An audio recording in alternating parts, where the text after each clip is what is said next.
Hi, good evening, everyone. So, welcome to this special sessions for INICET, focusing on previous year topic. As we all know that the previous year topic forms the predominant key. So, in this session, I will try to discuss the previous year topics of radiology from 2018 to 2024. We'll try that all the commonly asked topics that has been asked in these sessions will cover in the next 1.5 to 2 hours. I do not know that for how much time this session is gonna go. So just give me a quick thumbs up if the audio and video is fine for you.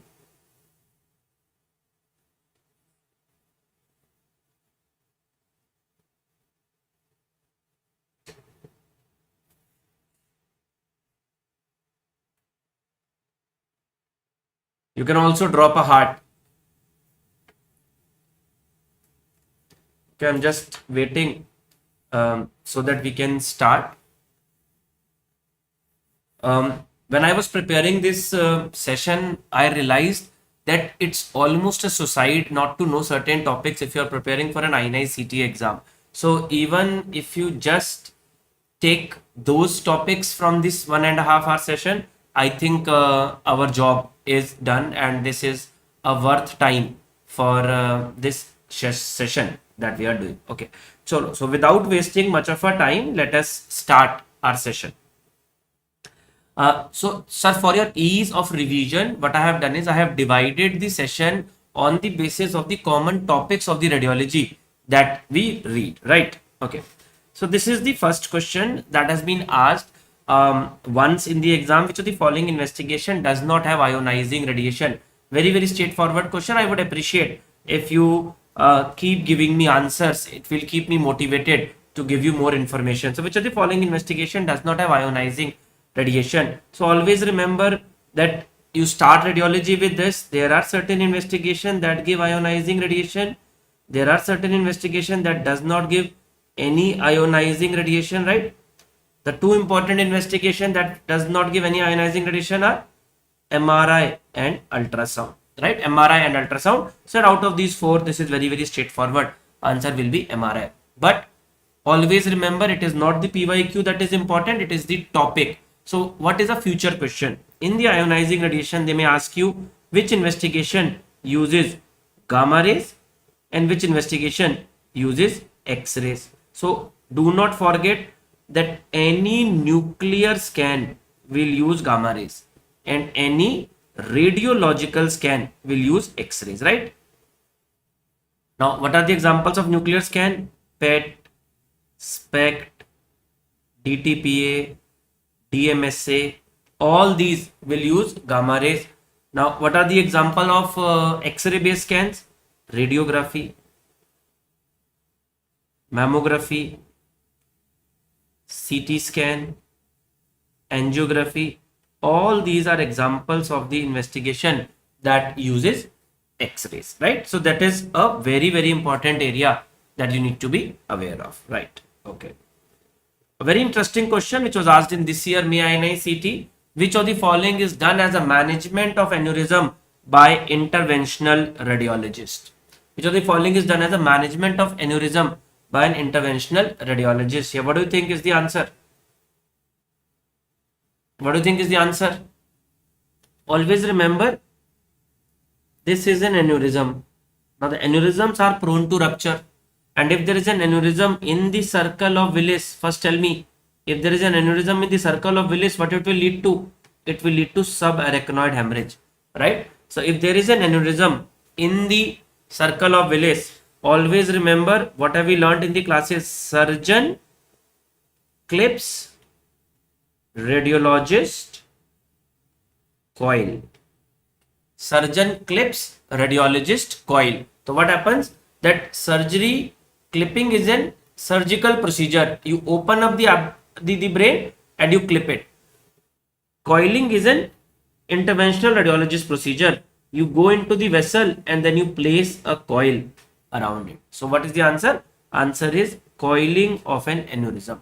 Stent placement is usually done for stenosis. Right? It is done for stenosis. right? Or angioembolization, I mean, there are many areas where it is done, usually for abrupting or blocking the blood supply of tumors, right? So this is a very common thing, right? Now this is a must know topic. Now it is a suicide not to know this particular topic if you are going for an INICET exam, and that is osteoporosis.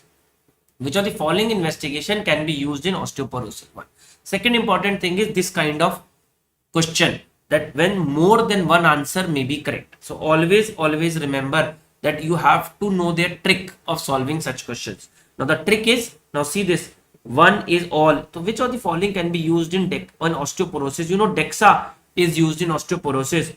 Dual energy X-ray absorptiometry. Dual energy X-ray absorptiometry. It is definitely used in osteoporosis. Even if you do not know, one is in all the option, so this has to be correct. Now bone scan is definitely not used in osteoporosis. Bone scan is used for osteoblastic activity, right? It is used for osteoblastic activity, which is for skeletal metastasis. It's almost a suicide not to know this particular topic. So I definitely know that 2 is wrong. If 2 is wrong, this cannot be the answer, this cannot be answer, this cannot be the answer. So you do not know anything about it. You know the answer has to be 1, 3 and 4. So quantitative CT is a way to estimate the bone mineral density on a CT scan. It has come out as a very good investigation for assessment of osteoporosis. However, because of its availability and because of the amount of radiation, it is not a commonly done test, but yes, it's a very important test. Chemical analysis, measurement of serum calcium, measurement of phosphate and other parameters are also always a good way to assess the status of the bones, right? So the correct answer for this is 1, 3 and 4 are correct. Now this is a previous year question. Now let's see how this was repeated in the exam. Now this was repeated in the exam like this. The same thing was asked in a different form. So what are the important points about DEXA that you need to remember? Important point about DEXA that you need to remember. Yes, gamma rays are used in bone scan, Hemant. Now this is the bone. You pass X-ray through the bone. Now as the name says, dual energy X-ray, who will tell me what is the KVP of the X-rays used in DEXA? Just write it in the comment. What is the KVP used in DEXA? What is the answer? 40 and 70. Double energy, hai na? So two amount of or 2 energy X-rays are used, and then you pick up the amount of X-rays that you have received, and then you check by comparing with certain charts, and then you make T score and Z score. Now what is a T score? When you compare it with the standard reference adult, when you compare it with the age match individual, then that is Z score. What is an easy way to remember? This is how you make Z. So Z has got 2 parallel line, and that is what's a sign of equal. So it is with the equal age.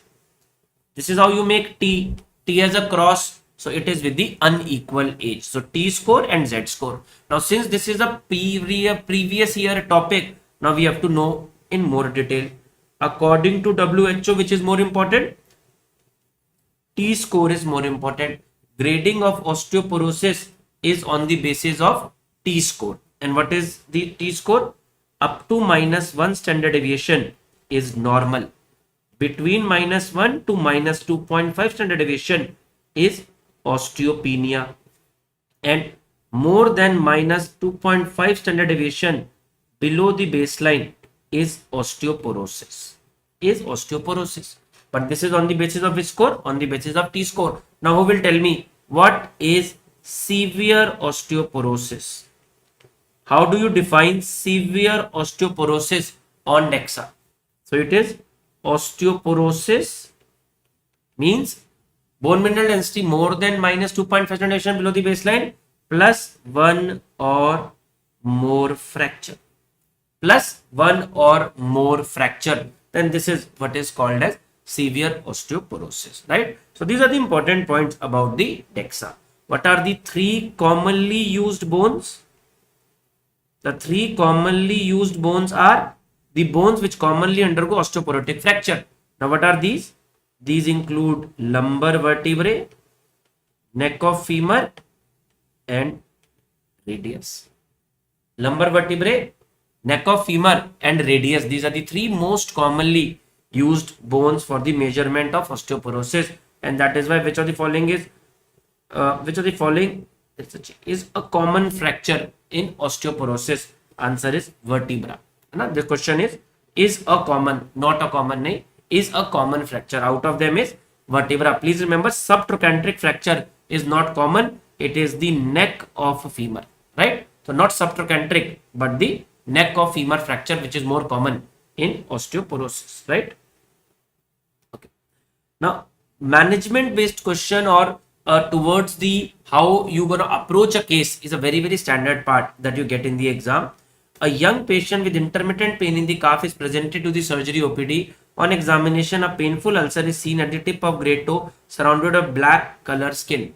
Now, this is pointing towards what? This is pointing towards the PVD, peripheral vascular disease. Peripheral vascular disease. For any patient to presented with peripheral vascular disease, what is the first investigation or initial investigation? What is the first or initial investigation? Is duplex. Is duplex, which is Doppler plus B mode scan. Doppler plus B mode scan. Now, what is the standard normal appearance of a peripheral artery? The standard normal appearance of a peripheral artery is a triphasic pattern. The normal standard appearance is a triphasic pattern. If it is not seen, that means there is a challenge depending on the case. But please remember, if the question, I will change the question, and if I say investigation of choice, then what is the answer? Then the answer is CT angiography. CT angiography. Now, who will tell me what is the gold standard to diagnose or for a peripheral vascular disease?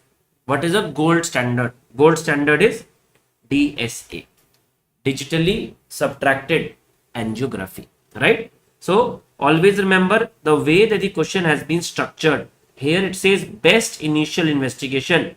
Answer will be a duplex scan. Now answer will be a duplex scan. Very, very useful point. Always remember, if you get a question on angiography, AIIMS people are very, very fond of a question on angiography. If you get a question on angiography, always look at this protocol, that whether it's an invasive angio that you should mark or whether it's a non-invasive angio that you should mark. Invasive angio is catheter angio, which is DSA. A non-invasive angio is an MR angio, a CT angio or Doppler, right? All right. Now a DSA will be the answer when the question is gold standard.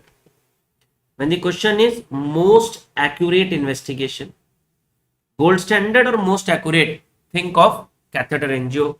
When treatment is more important than the diagnosis, again your answer will be catheter angio. The commonest example is acute MI. Acute MI. However, in any case, when the diagnosis is more important than the treatment, then I would like to go for a non-invasive angiography. Now, in a non-invasive angiography, you got an MR angio, CT angio or a Doppler. Always remember, as a rule, if it's a head and neck vessel, I would like to do an MR angio. If it is chest and abdomen, then I would like to do a CT angio. If it's a peripheral vessel, then the first investigation will be Doppler. First investigation will be Doppler, right? So that is how the point is, right? Utkarsh, bache, now this is a session. There is no harm in seeing the session, but this session is specifically focused on INICET specific topic. The number of topic that will be repeated in INICET will be far, far more from this than in the FMG screening exam. But you want to see, you have already covered radiology, you can definitely do that. Now, this is another pattern of question that INICET asked few years back, which was more of a googly. What is a gold standard? Gold standard means the best way to diagnose something.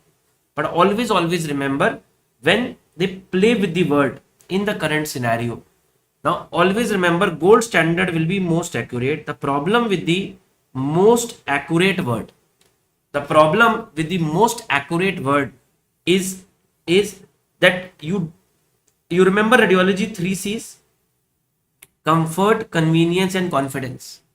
Comfort, convenience, and confidence. Gold standard gives you what? Gold standard only gives you confidence. It does not give you comfort and convenience, because a lot of time a gold standard test is an invasive test. A lot of time it might not be available. A lot of time it will be very, very costly. However, what is happening in the current scenario? In the current scenario, we are talking about technology. We are talking about artificial intelligence now. We're talking about technology. What technology is bringing to our life? Technology is bringing comfort to our life. Right? Now we are getting more comfort to our life. And as it is getting more comfort, now investigation of choice, which is bringing the 3 C's, but the problem was that the accuracy level was less than a gold standard. Slowly, that gap is getting bridged up. And as this gap is getting bridged up, the accuracy level of investigation of choice is also increasing. And that is why the answer in such scenarios will be MRI. So with the modern technology, in the current scenario, with the advent of newer technique, when these kinds of words are given, please remember examiner is trying to talk you about all the 3 C's, which is comfort, convenience, and confidence, rather than just the confidence, even for gold standard.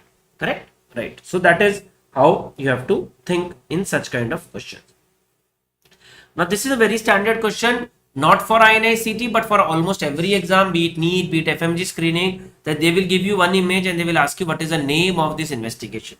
So this was a cakewalk. What is the answer? Answer is ultrasound. So you're gonna get an image and then they may ask you that what is the name of the investigation. They may ask you any of the structure that has been shown to you, right? Yeah. Now this is a pattern which I feel is gonna be repeated in your exam. One question on Doppler is a likely question in the paper. One question on Doppler, as I'm saying, is likely question in the paper. Always remember that which vessel is given. If it's a peripheral artery that has been asked, a peripheral artery is artery that is supplying a limb, an artery. It will be a triphasic pattern. Now what is a triphasic pattern?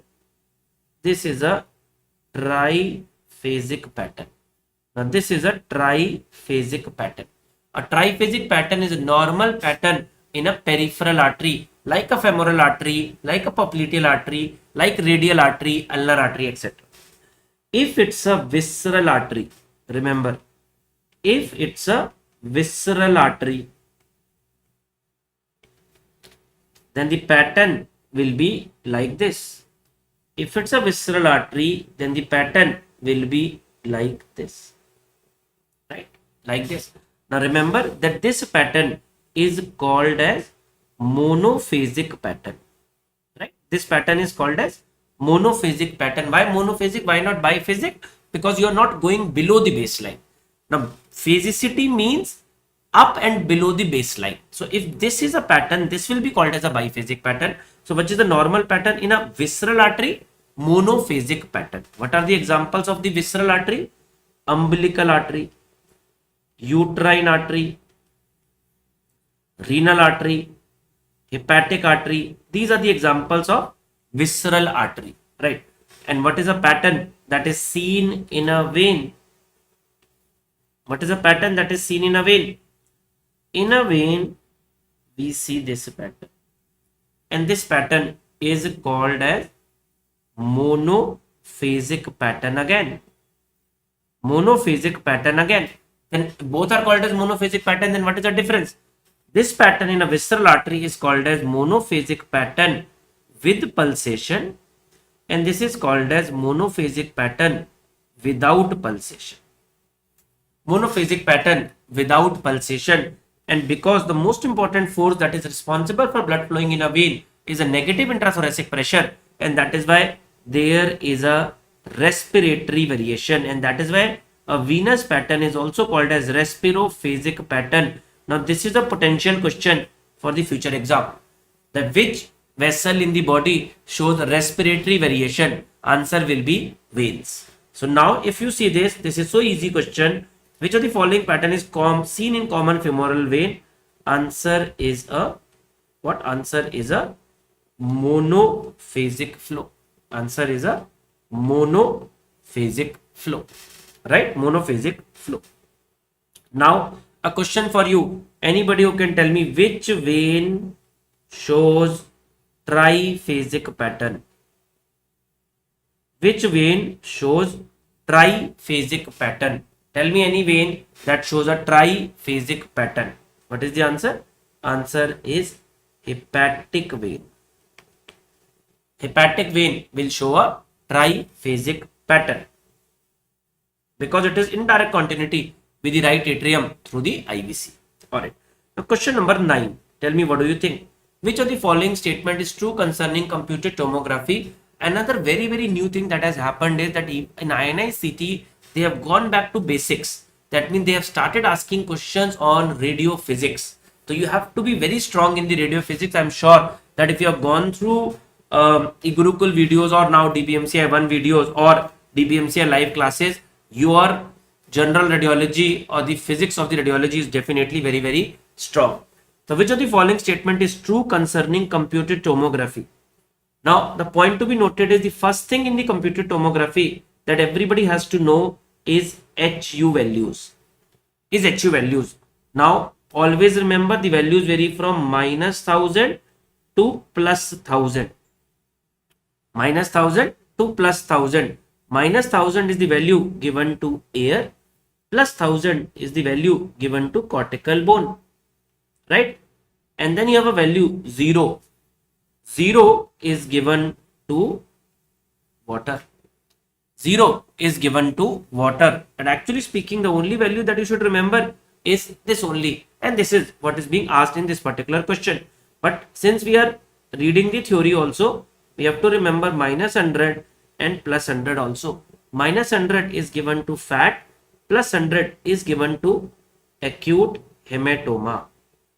Okay, acute hematoma.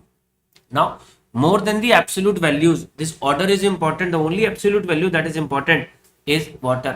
It is to be noted, fat may vary somewhere between -50 to 100. Acute hematoma may vary somewhere between +50 to 100. It is to be noted that the 0 is water, but does not mean that the water is reference.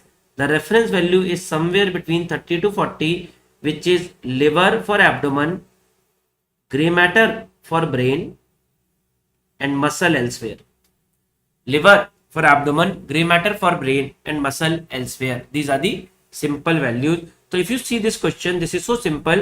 A CT number of 0 is assigned to water is true.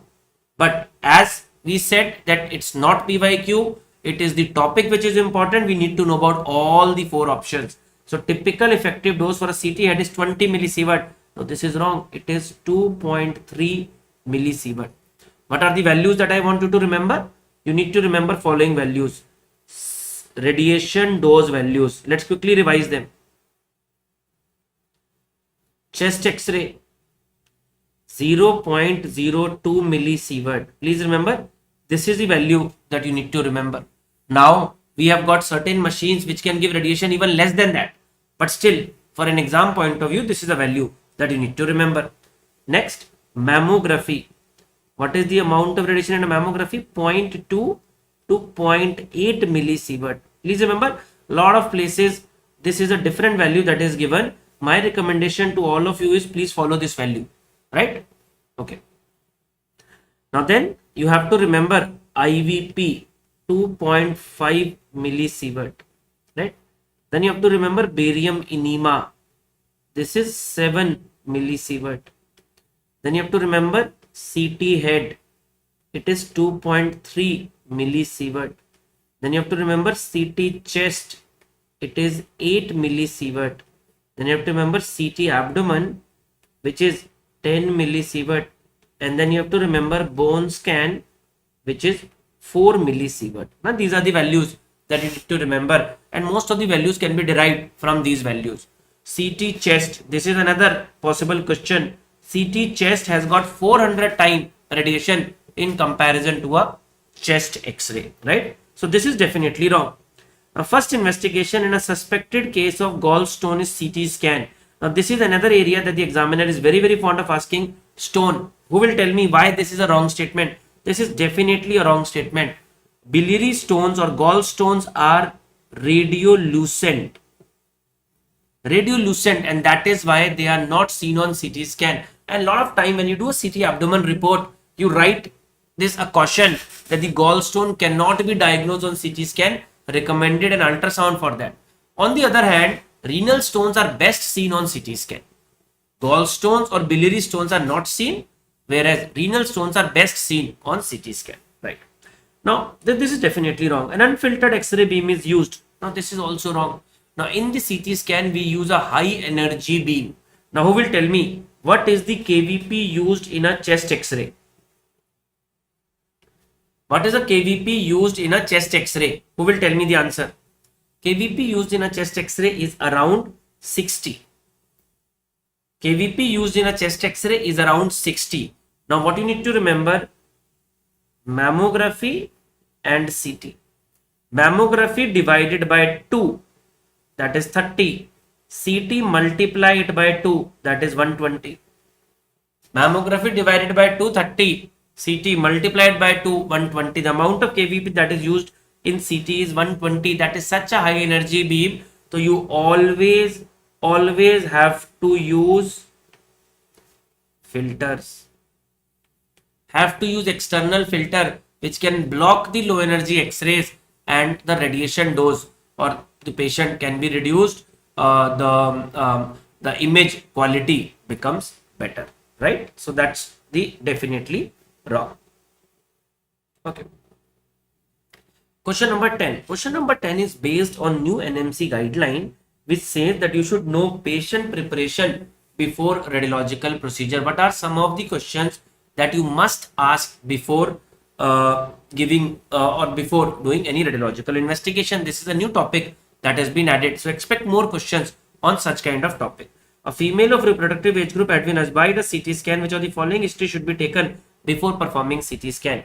It is to be noted that an LMP should always be asked before doing any investigation which give ionizing radiation. You should always ask an LMP for investigation using ionizing radiation, right? A lot of MCQs are there about radiation in pregnancy. Now, what are the important MCQ? Let's quickly revise. Fetus is most sensitive between 8 to 16 weeks. Fetus is most sensitive between 8 to 16 weeks, right? The radiation dose in the pregnancy should be avoided. But for a pregnant occupational worker, we can give up to 2 millisievert radiation for the declared term of pregnancy.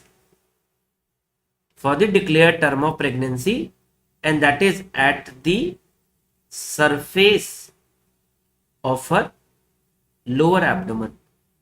At the surface of her lower abdomen. Now, this is equivalent to 1 millisievert dose to fetus. So, please remember, the dose to pregnant occupational worker is different. Dose to fetus is different. Now, what are we measuring is the pregnant worker. Now, why it is important? For the fetus. Alright. Always remember accidental exposure. Accidental exposure of ionizing radiation. Accidental exposure of ionizing radiation is not a contraindication or is not an indication of termination of pregnancy. If accidentally you have given the radiation, it is not an indication of termination of pregnancy. Alright. Now, what is the most likely diagnosis of given NCCT image? Now, let us see this. Now, tell me, what do you see? Now, what do you see in this NCCT image? What is being shown to you? Now, you are seeing an extremely white area in the liver. Extremely white area in the liver, and this much white on a non-contrast CT has to be calcification. has to be calcification. So there is a calcification in the liver, and if you have a calcification in the liver, it cannot be anything else but hydrated cyst. Cannot be anything else but hydrated cyst. Now sometime you apply some cheat codes also. Hepatocellular carcinoma, focal nodular hyperplasia. If you want to diagnose them, you can't do a non-triphasic, you can't do a non-contrast CT, you have to do a triphasic CT. You have to do a triphasic CT. Abscess will be seen on a CECT. Abscess will be seen on a CECT. So sometime you need to know that if this disease is given, which investigation is gonna be shown to you. Now in the future, expect what is a finding of HCC on a triphasic CT. What is a finding of HCCT on a triphasic CT? So it shows early arterial enhancement, and portal venous washout. Early arterial enhancement and portal venous washout will be a feature of hepatocellular carcinoma, right? Okay. Now, these are some very straightforward question. RTA, please remember, EFAST. These are the one that is gonna be there in the paper without a doubt. RTA, EFAST. I mean, again, if you do not know this, it's like you have decided that you want to give better rank to other people in the INICET exam. In RTA, whole body CT scan will include which body part? Cervical spine is an essential part. Abdomen is an essential part if the patient is stable. Brain injuries are very common. Upper limb is not. So the answer is upper limb.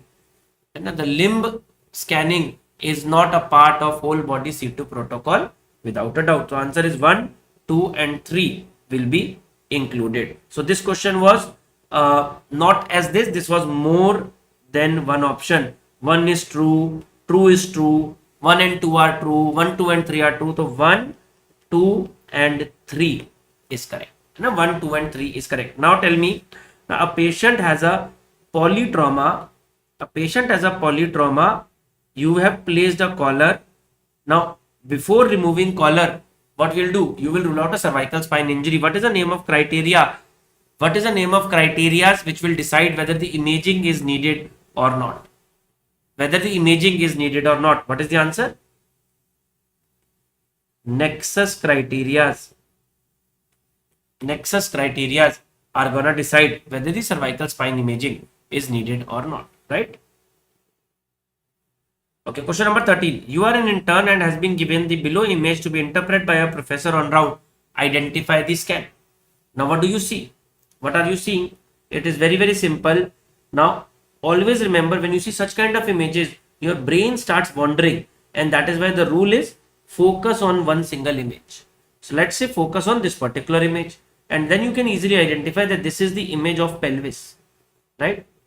Now the easiest way to differentiate a CT from an MRI is look at the cortical bone.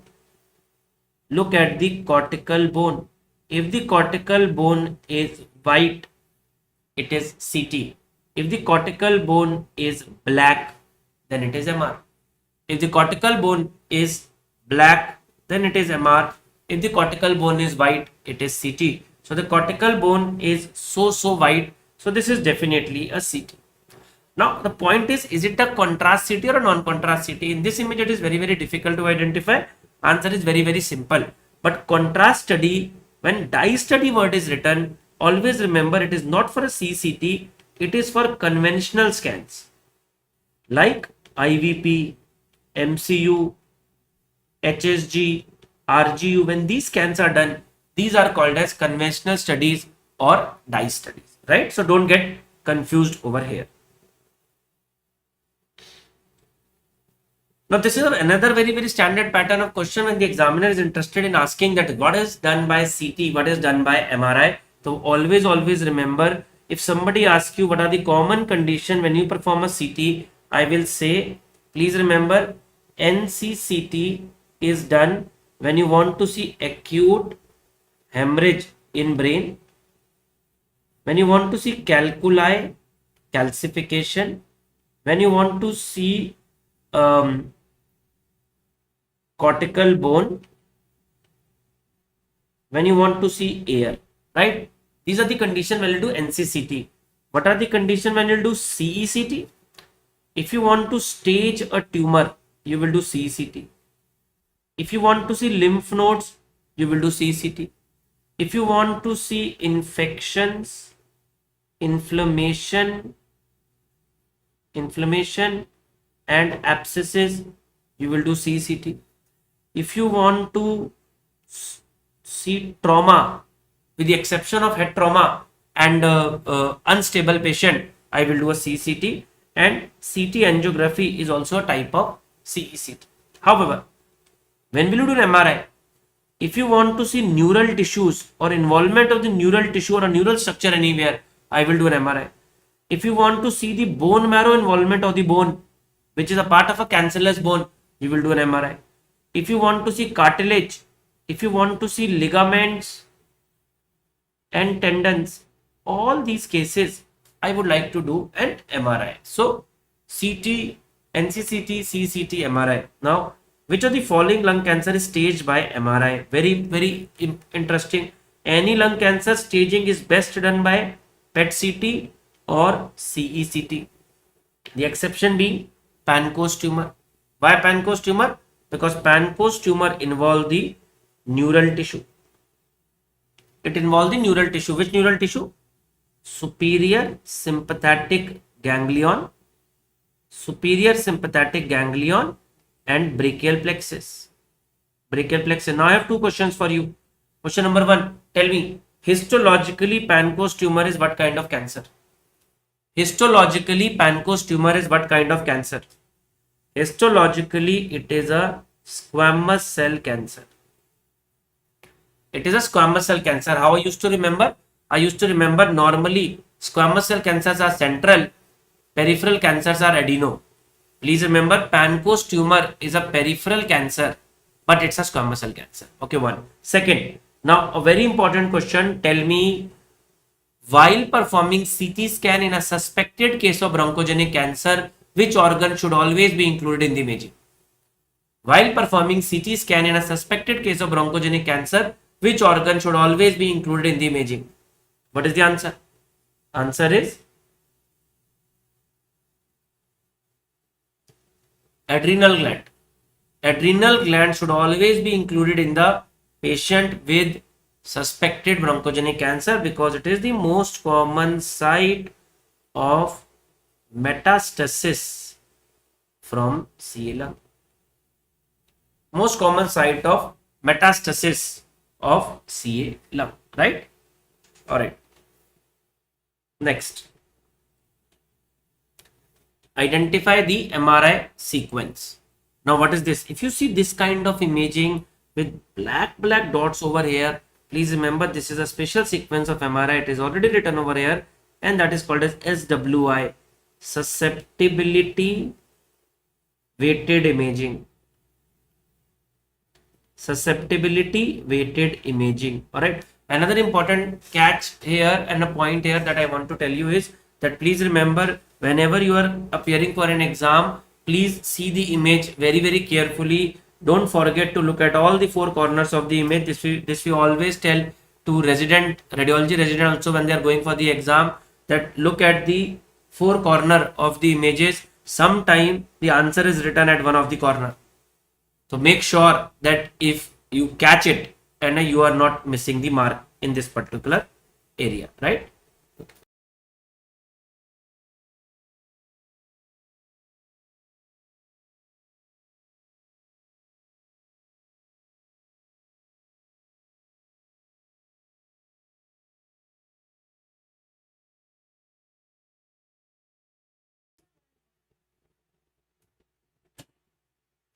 So this is susceptibility. This is a susceptibility weighted imaging, right? Okay. Now, few more points in the susceptibility weighted imaging. Susceptibility weighted imaging is very commonly used for diffuse axonal injury. DAI. It's a very, very important investigation when you see small, small hemorrhagic foci at the gravite matter junction. Now, AIIMS is known to ask questions where radiology is integrated with medicine, surgery, OBG, etc. So always remember, if you see small, small hemorrhagic foci at the gravite matter junction and SWI, this could be diffuse axonal injury only if there is a history of trauma. Only if there is a history of trauma. But this could be hypertensive encephalopathy. It will also have same presentation. Hypertensive encephalopathy. And if it is hypertensive encephalopathy, then there will be history of hypertension. Please remember, if there is no history of trauma, no history of hypertension, and you see microhemorrhages in an old age, then you are dealing with a case of amyloid angiopathy. Then you are dealing with a case of an amyloid angiopathy. Okay. All right. Question number 16. Now, contrast agent was a lost topic that they have not asked for so many years, but now they have started asking again. So, May INICET they asked this question. Expect more questions on the contrast agent in the November INICET as well. So, this was a straightforward question, a very interesting question. Which of the following contrast agent can be safely administered in a kidney disease patient without the need of monitoring renal function? So, always remember, gadolinium is the MRI contrast agent. Gadolinium is the MRI contrast agent. Now, gadolinium is excreted through the kidney route, and in CKD patient, it can cause NSF, nephrogenic systemic fibrosis, and that is why there is a need to measure KFT. Whether it is ionic contrast, whether it's non-ionic contrast, both are known to cause CKD. Both are known to cause CKD. So that is why you have to measure KFT in them also. Ultrasound contrast agent are gas-filled microbubbles. These are gas-filled microbubbles and they are excreted through pulmonary route. And since they are excreted through the pulmonary route, no KFT is needed. No KFT is needed in this, right? So the answer will be ultrasound contrast agent. Now who will tell me which compound of gadolinium are excreted through hepatobiliary route? Which compound of the gadolinium are excreted through the hepatobiliary route? Now tell me the answer. Answer is gadoxetic acid and gadobinate dimeglamine. Gadoxetic acid and gadobinate dimeglamine are the two compounds of the gadolinium that are excreted through the hepatobiliary route, right? Okay. Now, can anybody tell me which is the most effective way to prevent contrast-induced nephropathy? Now, you feel like teaching everything whenever you're taking a session, but there are always a limitation of taking a specific session. So the rule is very simple. Whenever you're attending such sessions, identify, as they're divided into topics, identify which topic you're easily able to recall, which topic you are not able to recall. You all have an access of the app. Quickly go through that particular topic of half an hour and 45 minutes to revise your topic pretty well, right? And but as a teacher, you feel like, okay, you teach all the topic. Most effective way to prevent contrast-induced nephropathy is hydration of the patient. Hydration by intravenous 0.9% normal saline. Intravenous normal saline. N-acetylcysteine is no longer recommended to prevent contrast-induced nephropathy. There is an update here. Any update is an important MCQ. Now, what is a more recommended drug apart from N-acetylcysteine? Yes. N-acetylcysteine has been now no longer recommended, and the answer is sodium bicarbonate, NaHCO3. As per the new guidelines, it is the sodium bicarbonate that should be used. Okay. Question number 17.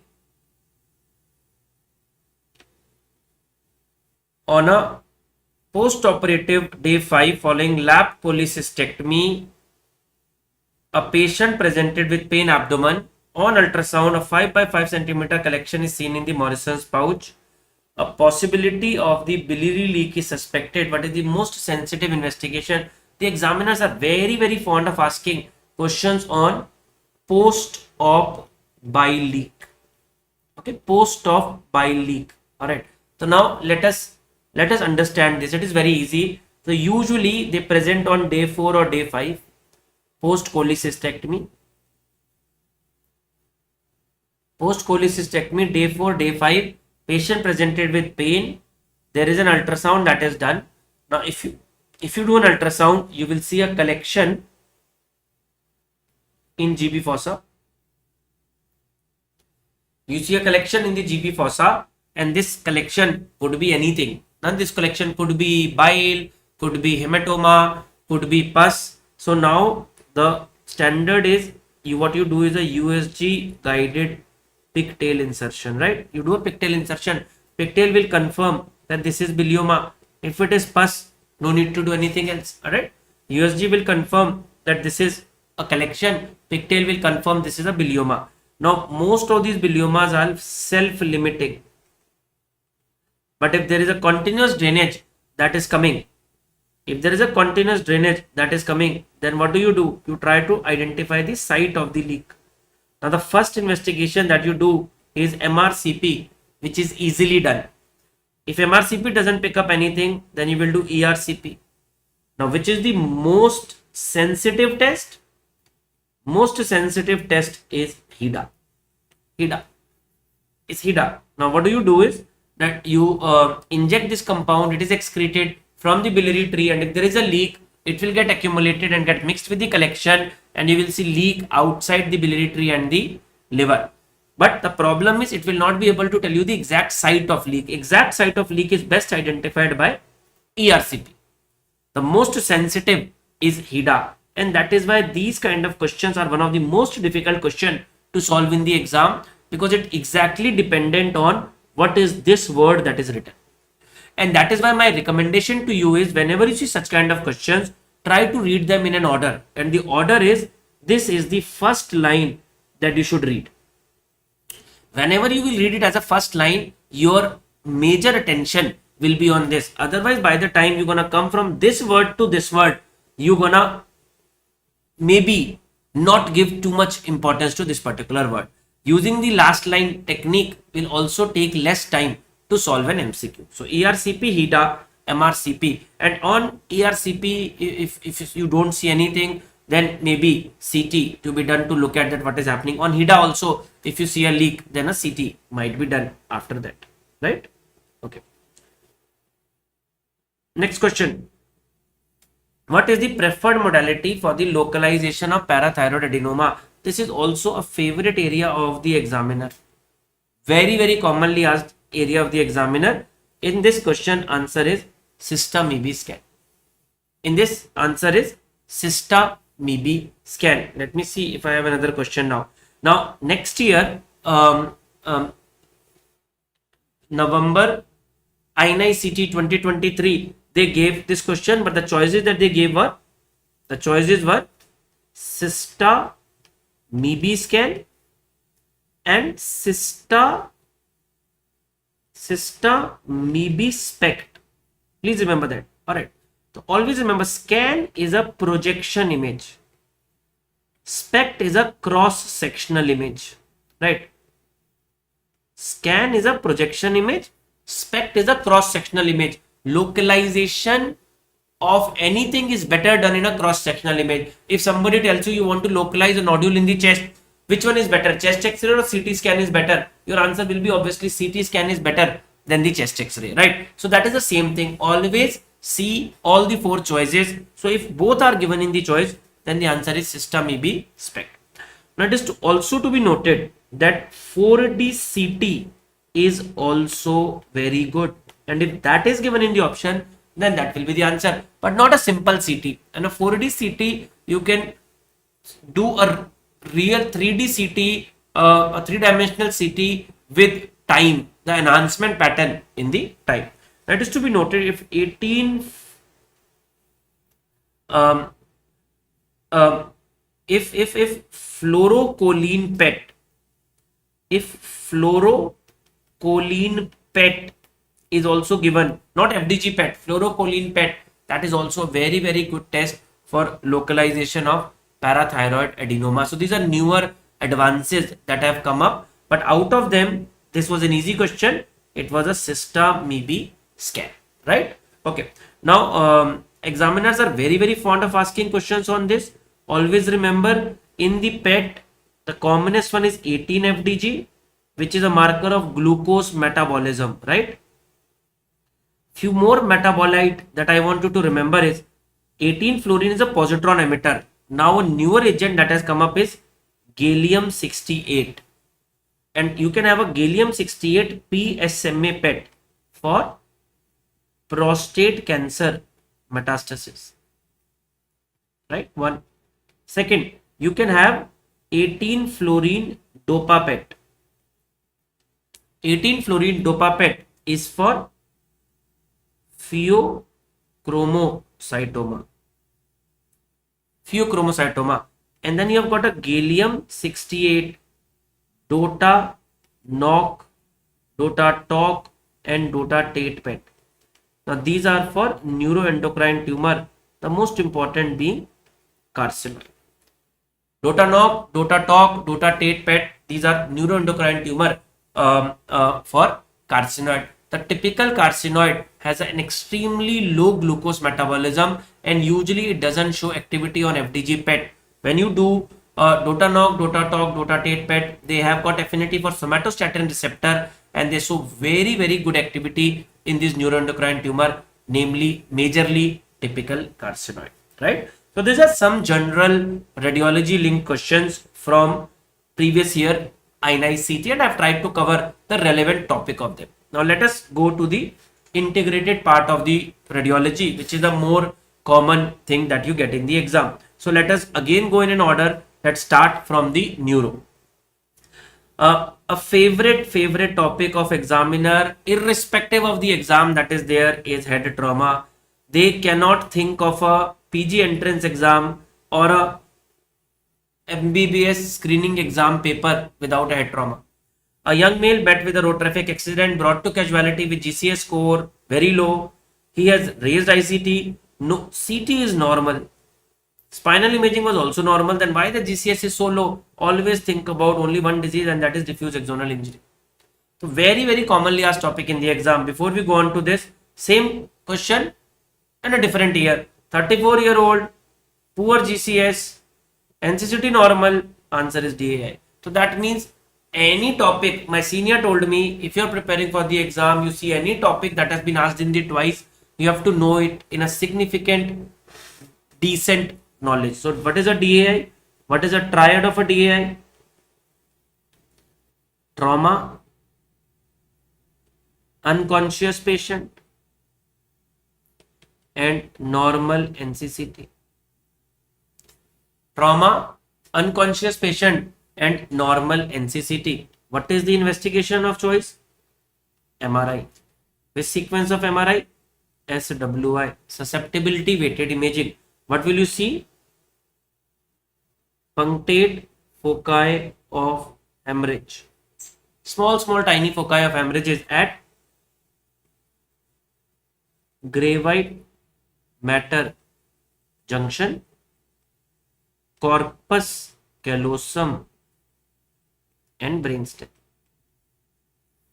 Gravite matter junction, corpus callosum, and brainstem. Now these are the, now please remember, they are almost always seen on MRI. In 20% of the patient, they may be seen on NCCT also. They may be seen on NCCT also, right? Now, stroke. Slightly controversial area. A 65-year-old male patient presented to the casualty with the right-sided hemiparesis and aphasia. His BP was 160/110, BP, blood sugar is 160, NCCT is normal. What is the next step? So always remember, this is a classical case of ischemic stroke, right? Ischemic stroke. So always remember, ischemic stroke patient is present within 4.5 hours. present within 4.5 hours, you can do thrombolysis. Okay. And if you want to do thrombolysis, you have to check NCCT. It should be normal. That you already check. Otherwise, you do not know what's ischemic stroke. And you check BP. BP should be less than 185, 110. That is to be noted that nowadays you can also do mechanical thrombectomy. If you want to do mechanical thrombectomy, NCCT should be normal, and on a CT angiography, there should be a large vessel occlusion. Because if there is a small vessel occlusion, there is no point doing a mechanical thrombectomy. It is too risky to be done, right? So now if you see this, so I am looking for the patient presented within 2 hours. I am looking for thrombolysis, but thrombolysis is not given in the option, and the answer should be CT angiography to look for large vessel occlusion. It is to be noted that if I change this question and instead of this, I am going to add thrombolysis here, I am going to add within 2 hours, then the answer will be thrombolysis, right? So it all depends that at what level that the patient has come. It is to be noted that the thrombolysis can only be done up to 4.5 hours. However, mechanical thrombectomy can be done up to 24 hours. Mechanical thrombectomy can be done up to 24 hours. But it is to be noted, up to 6 hours before doing mechanical thrombectomy, you need to do only NCCT and CT angio. Between 6 to 24 hours, if you want to do mechanical thrombectomy, what you need to do?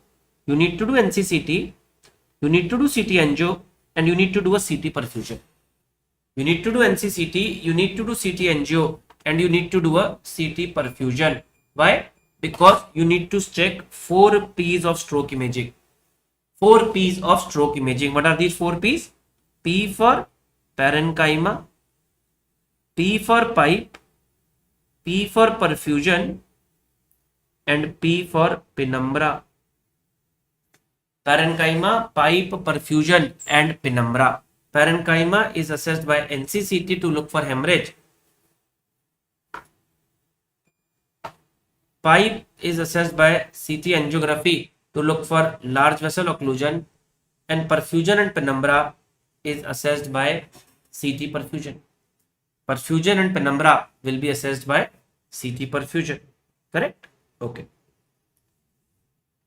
Now this is another area that the examiner started asking, and with this question I felt that a lot of similarity between INICET paper and the NEET paper in today's time, and I think that as the time is going, more or less they're gonna club the two paper.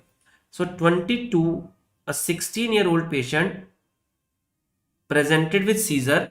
An MRI brain was done, revealed multiple such lesions. Now what do you see? You see, always remember this ring enhancing lesion. Let me tell you this protocol. I have a very simple protocol which will definitely add a question in your preparation. A ring enhancing lesion, always divide them into large or small, right? Large or small. Okay. Now large, if you can wear it in the wrist, it is large. If you can wear it in the finger, it is small. If it is large, there is only two. There could be many in the real life. In the exam, it will be only two. Either it will be an abscess or it will be glioblastoma multiforme. Either it will be an abscess or it will be a glioblastoma multiforme. If it's an abscess, there will be a history of fever. If there is a GBM, either it will be categorically written there will be no fever, or spectroscopy finding will be given. On a spectroscopy finding, you will be seeing increased choline. Increased choline, right? Very, very important area. However, if it's a small lesion, I have only two differentials in the exam. Either it is NCC or it is tuberculoma. Either it is NCC or it is tuberculoma. Always remember, if it is NCC, you will see a small ring enhancing lesion with an eccentric nodule. This nodule is scolex. Okay. Now, if it's a tuberculoma, there will be no scolex. There will be no scolex, and spectroscopy will show you lipid peak. Spectroscopy will show you a lipid peak, right? So this is how you're gonna differentiate. So ring enhancing lesion, large, small, and so on. Is it okay? So now these can easily see a scollex. We are easily seeing this scollex. So this is a case of a neurocysticercosis, right? A very, very classical case of a neurocysticercosis, right? Now, NCC examiners are very, very fond of asking, now, what are the definitive criteria for NCC? Definitive criteria for NCC.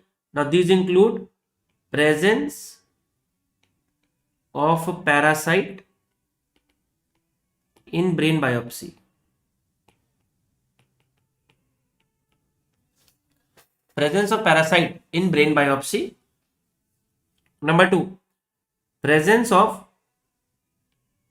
cysticerci in subretinal fluid. Presence of cysticerci in subretinal fluid. And finally is presence of scollex on MRI. These are the 3 definitive criteria for a neurocysticercosis. Now, neurocysticercosis has got 4 stages: vesicular stage, colloidal vesicular stage, granular nodular stage, and nodulocalcific stage. Now, please remember, in the vesicular stage, there is no edema. In a colloid vesicular stage, there is edema. In a granular nodular stage, there is an edema, and it is highest because it is the most inflammatory phase. And in the nodulocalcific stage, again, there is no edema, right? Now, this is a confusion. Now, the question says, which of the following stage of neurocysticercosis is not associated with edema? Now, 1 and 4 both are correct, but the best answer out of them is 1, because vesicular stage has no edema. As soon as edema develops, this becomes a symptomatic stage, which is colloidal vesicular. However, as soon as the calcification comes, we call it as nodulocalcific. Edema is decreasing. As many as 20% of the patient with nodulocalcific stage may have edema in it, right? Now, normally AIIMS was not asking this, but now they have also moved. Basically, they are moving toward a pattern of NEET PG. They have also started asking the named sign. The Mount Fuji sign on CT head is seen in pneumocephalus. Now, since they have asked it, we have to remember some more sign. Let's quickly revise some of the signs. Now, these include eye of tiger appearance. Okay, eye of tiger appearance.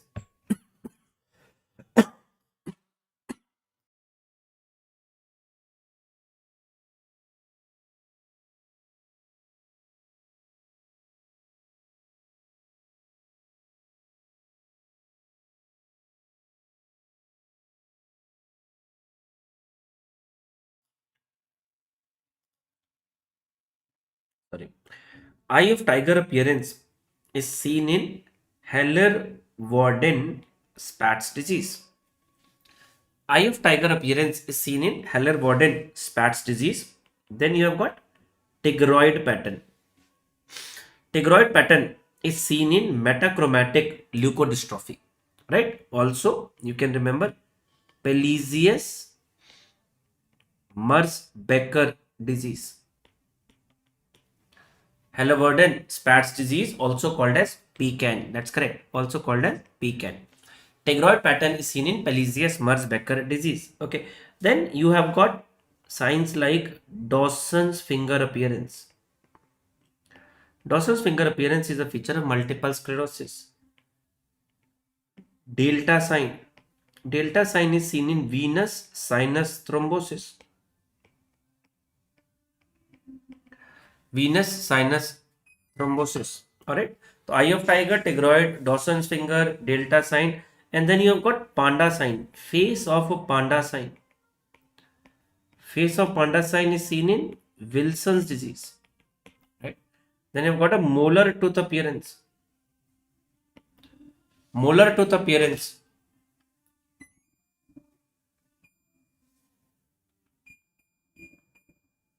Molar tooth appearance. Molar tooth appearance is a feature of Joubert syndrome. Okay, molar tooth appearance is a feature of Joubert syndrome, right? Okay. The radiograph shown below is done for better assessment of the frontal sinus. What is the common name of this view? Always remember that in a sinus X-ray, the first X-ray that you're gonna see, or first sinus that you're gonna see, will be maxillary sinus. If the maxillary sinus is seen, then it is an occipito-mental view. If the maxillary sinus is seen, it is an occipito-mental view. And an occipito-mental view would be open mouth, would be closed mouth, right? If it is an open mouth view, it is Pierce view. If it's a closed mouth view, then it is Waters view. If the maxillary sinus is not seen, if it is not seen, then I want to look at the frontal sinus. If the frontal sinus is seen, then this is Cadwell's view. So what is the correct answer? The correct answer for this would be Cadwell's view. And this is a Cadwell's view, right? Okay. 26. Match the following with their regard to thyroid swelling obstruction. This is a new pattern question that they have started asking recently. Trachea, esophagus, recurrent laryngeal nerve, sympathetic chain. What is getting compressed by the thyroid and which symptom will be there? So if there is a trachea, there is a dyspnea. If there is an esophagus, there is a dysphagia. There is a recurrent laryngeal nerve, will lead to hoarseness of the voice, and a sympathetic chain will lead to Horner's syndrome. So A is 4, B is 1, then rest do not matter. A is 4, B is 1, then C has to be 2 and D has to be 3. Next time they're going to ask a mix and match of any, but you have to prepare with such kind of question. 27. Empty thecal sac sign on MRI is seen in. Okay, so empty thecal sac. So this is a very interesting thing. Please remember, this is how the spinal cord is, which ends at lower border of L1, and they've got a cauda-equina nerve, right? Now, if you take a scan, a transverse section at this level, what you're going to do is, you know that actually it is surrounded by CSF altogether, right? So if I take a CT scan transverse section at this level, I'm going to see a transverse section. This is the spinal canal. In the center, I'm going to see the spinal cord, and the spinal cord will be surrounded by CSF like this, right? Now, if I take a section at this level, now if I'm going to take a section at this level, what I'm going to see is, I'm going to see again a spinal canal, but now I don't see a cord, rather I'm going to see these roots like this, and they will be full of CSF. Now, what is an empty thecal sac sign? An empty thecal sac sign means that the thecal sac has CSF and I don't see the nerve root. Now, this is because there is an inflammation of the arachnoid membrane and all the nerves are attached to the arachnoid, and then I do not see any nerve in the center. And this is an empty thecal sac sign of arachnoiditis. Empty thecal sac sign of arachnoiditis, right? Okay, 28. A 10-year-old girl presented to the orthopedic OPD for curved back and the following radiograph was obtained. What could be the most likely cause of such a deformity? Now let us see. What do we see? Now I can see that there is a curved back, right? I can see that there is a curved back. The image is not projecting very well, but I can see that there is a vertebral segmentation anomaly here. You can also see a clear-cut rib anomalies here also. Always remember, when a scoliosis has segmentation, vertebral anomalies, it's a congenital scoliosis. However, when there is no segmentation anomaly,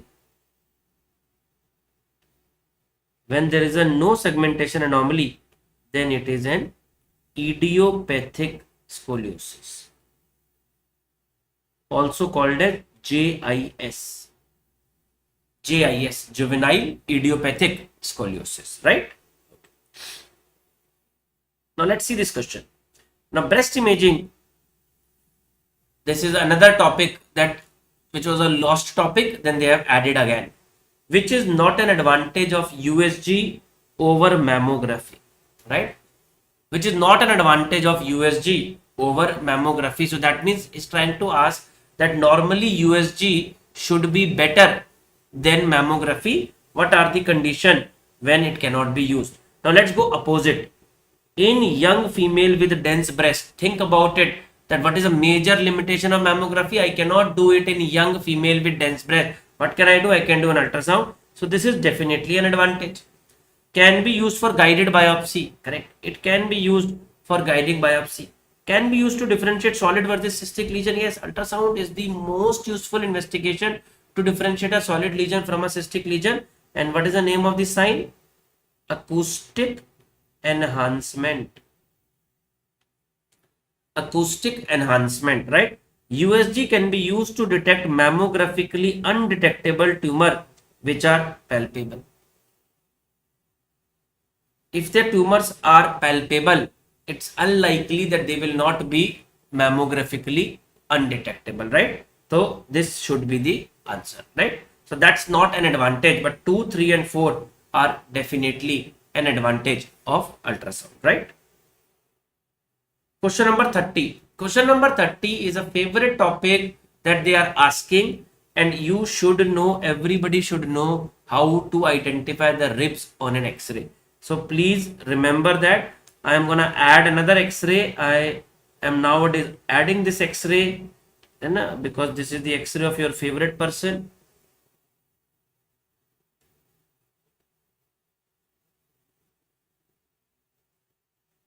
Okay, now see this, how to count the ribs. So always remember that in an X-ray, if you are seeing a rib that is reaching right up to the midline, if a part of the rib is going right up to the midline, then this is the posterior end of rib. This is the posterior end of the rib. However, if it is not reaching up to the midline and finishing before the midline, then what is it? Then it is anterior end of the rib. If it is reaching right up to the midline, then it is posterior end of the rib. If it is not reaching up to the midline, then it is anterior end of the rib. Now what has been asked here? This part is being marked and this is reaching right up to the midline. So this is posterior end of the rib. This is posterior end of the rib. If these ribs would have been marked, then my answer would have been anterior end of the rib, right? So always remember that. Now the examiners are very fond of asking. I feel that few more questions that they can ask you in the future is, what is this? What is this? This is aortic knuckle. This is aortic knuckle, and this bulge is called as first mogul.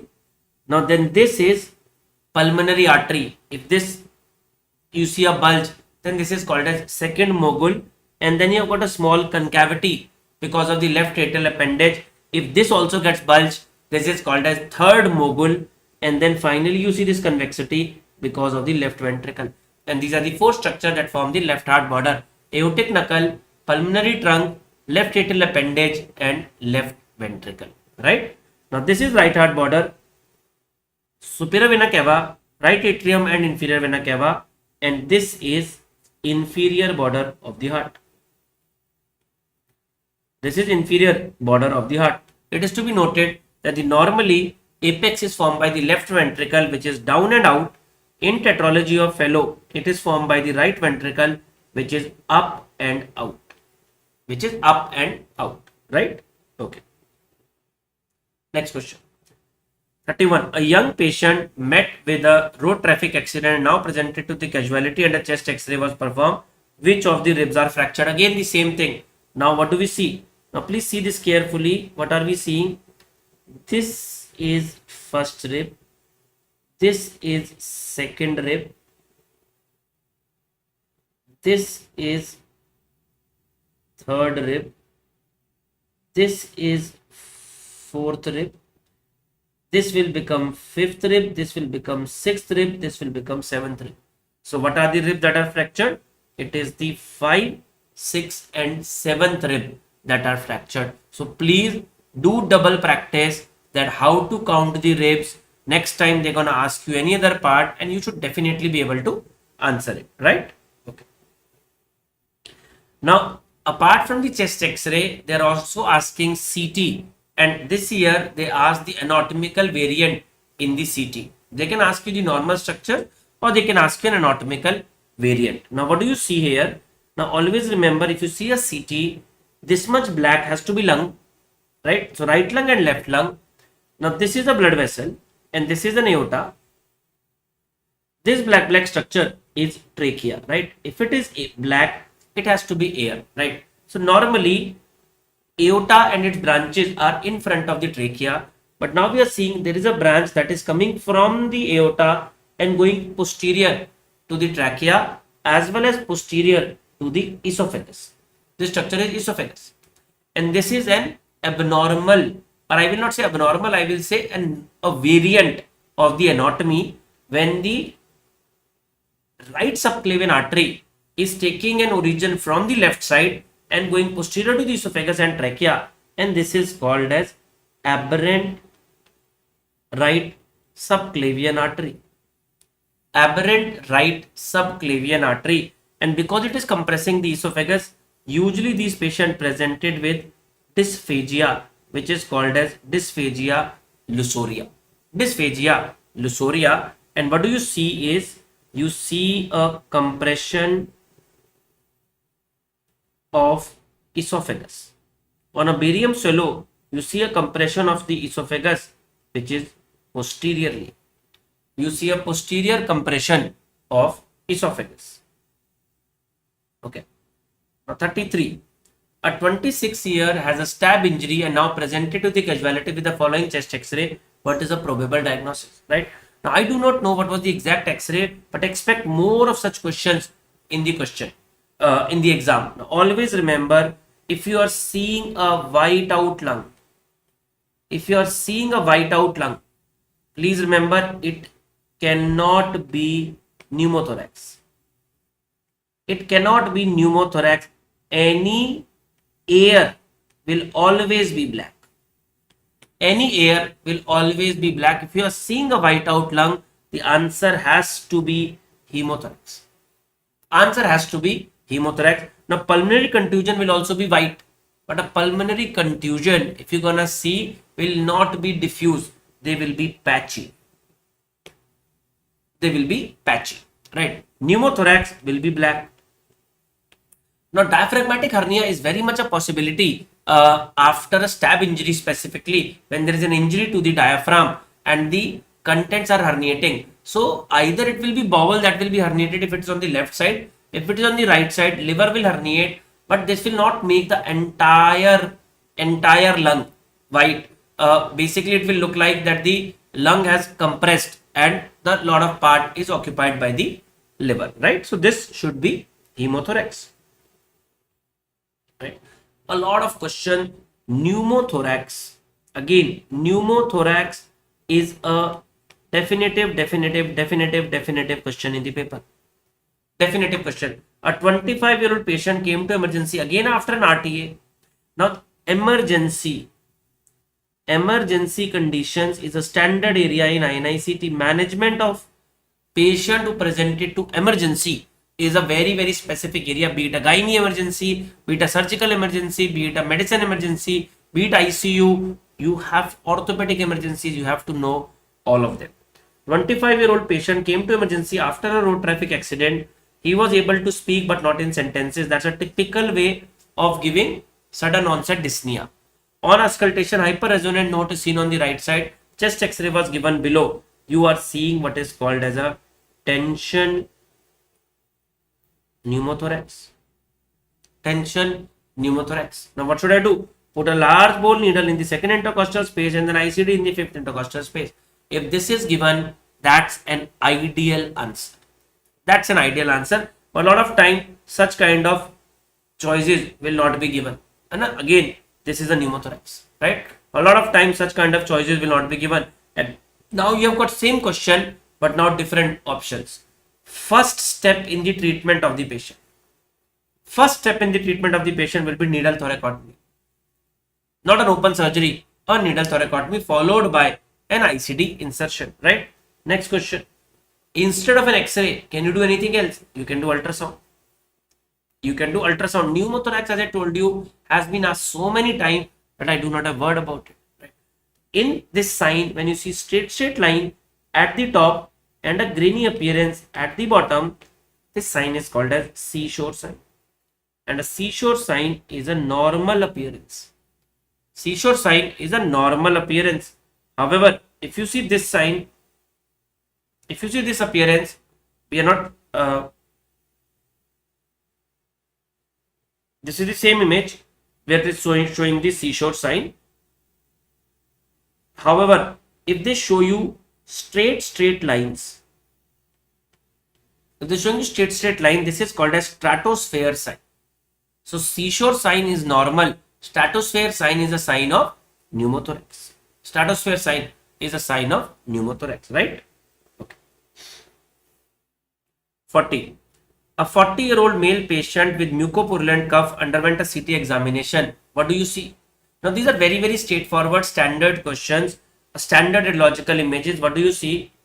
Thick walled dilated bronchi, right? Thick walled dilated bronchi. Your answer is straightforward, bronchiectasis. Your answer is straightforward, bronchiectasis, right? Please remember, what are the important signs seen in bronchiectasis? Signet ring sign, tram track appearance, and cluster of grape appearance. Signet ring sign, tram track sign, and a cluster of grape appearance. Okay. Next, in the thorax, thoracic imaging is a favorite area that the examiner asks. As I told you, emergencies. Another important emergency that they ask you is aortic dissection. Aortic dissection. If a patient has aortic dissection, always remember whether the patient is stable or whether the patient is unstable. If the patient is stable, you will do a CT angiography. If the patient is unstable, you will do TEE. Okay. Now, how do you decide that this patient is aortic dissection? If a patient has acute chest pain, right? Acute chest pain with unequal pulse. This is standard history. And acute chest pain plus hypertension. Hypertension, acute chest pain, unequal pulse, then think of aortic dissection. Now, if the patient has aortic dissection, do the Stanford classification. Do the Stanford classification into type A or type B. Now, what is a type A? If the ascending aorta is involved. Type B, if the ascending aorta is not involved. If the ascending aorta is involved, it is a surgical emergency. If the ascending aorta is not involved, then the treatment is medical management. So now what do you see here? You are seeing a flap here, a typical of tennis ball appearance. It's a type A aortic dissection, and I would like to go with an immediate surgery here, right? This reminds me of my MBBS entrance exam of assertion and reason, right? So the rule is very simple, assertion and reason. If you, the rule says that if you can join the two sentences by a because, then it is a correct explanation. But if you can't put a because between them, then that means it's not a correct explanation, right? Assertion: in the diagnosis of aneurysm, CT is the investigation of choice. The answer is correct. Reason: if done in experience and transesophageal echocardiography gives as good result as CT, that is correct. But can you put a because between them?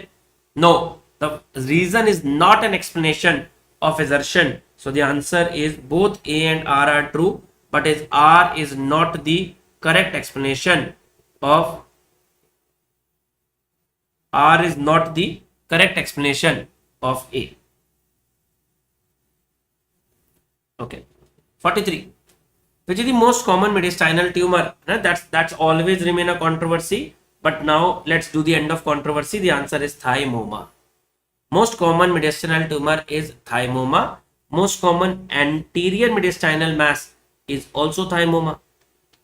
Most common posterior mediastinal mass is neurogenic tumor. Most common anterior mediastinal mass is thymoma. Most common posterior mediastinal mass is neurogenic tumor. Is neurogenic tumor. Is it okay? Now the point to be noted is for anterior mediastinal masses, the preferred investigation is CECT. For posterior mediastinal masses, it is MRI. For posterior mediastinal masses, it is MRI. Right? A very, very important point that you need to remember here. Now, if somebody asks you most common mediastinal tumor in pediatric age group, then an answer will be neurogenic tumor. Right? Okay, so these are some of the end of controversy statements.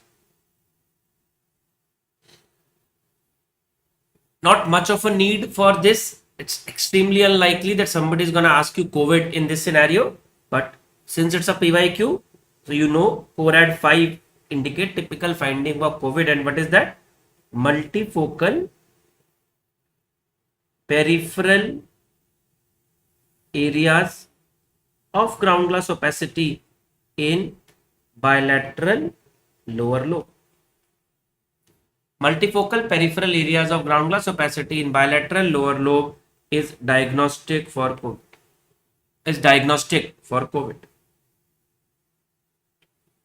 Okay.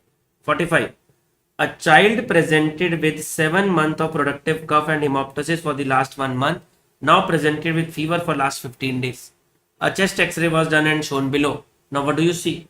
If you see an ill-defined opacity, always remember, if you see an ill-defined opacity, this is consolidation. Consolidation is a sign of alveolar pathology, right? Alveolar pathology. And consolidation plus fever is equal to pneumonia. Consolidation plus fever will be equal to pneumonia. What will you see in an abscess? Air fluid level. Air fluid level. Alright. Now what do you see in a pneumothorax? We have already seen it. What do you see in a hydrated cyst? In a hydrated cyst, either you will see a floating water lily sign, or you're gonna see a opacity in the lower part and a crescent of air in the upper part. Now these are the conditions, or these are the signs that you're gonna see in a hydrated cyst, right? Okay. 46. A 60-year-old chronic smoker presented with recurrent mild hemoptysis. A chest X-ray view is normal and sputum is negative for AFB. Which of the following tests will give the best diagnostic result? So always remember, if a patient has hemoptysis, what will you do? If it is massive, saving the life is very important, and I'm going to go with bronchial artery embolization. And the best material for bronchial artery embolization is polyvinyl alcohol particle. Right. Now, if the patient has non-massive hemoptysis, remember that this is a very, very simple protocol. I will do a chest X-ray. And if a chest X-ray is normal, that means the cause of the hemoptysis doesn't lie in parenchyma, it lies in bronchus. And then I would like to go with the bronchoscopy, which will give me best diagnostic result. However, if the chest X-ray is abnormal, that means the cause lies within parenchyma, right? The cause lies within the parenchyma, and then I would like to characterize the parenchymal pathology further, and then I would like to go with CT, right? If chest X-ray characteristically shows you a mass, then I can go with a biopsy also, alright? The CT can be done here also, but then I would like to go with the biopsy because biopsy will characterize the mass, right? So this is a very, very simple protocol that we have to follow, right? A 60-year-old chronic smoker presented with mild hemoptysis, chest X-ray normal, fiber optic bronchoscopy should be done, right? बच्चे hydrated में भी air crescent sign मिल सकता है, and it can also be seen in aspergilloma.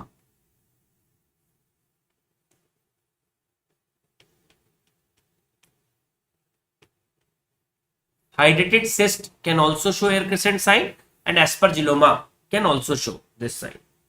PVA is polyvinyl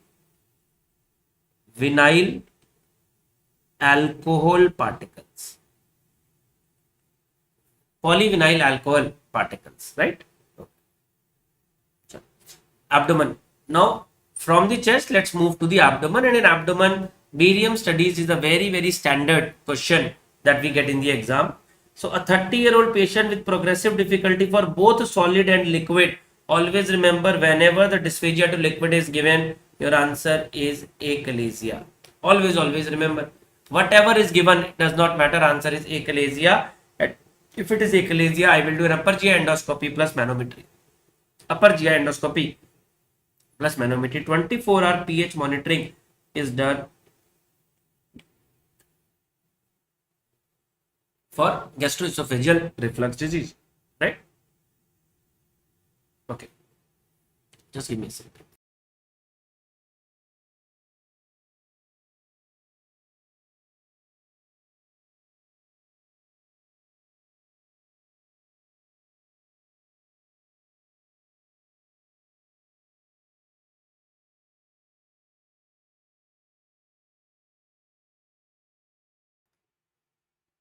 Okay. 48. A 40-year-old patient with a history of the peptic ulcer disease was having abdominal pain since many days.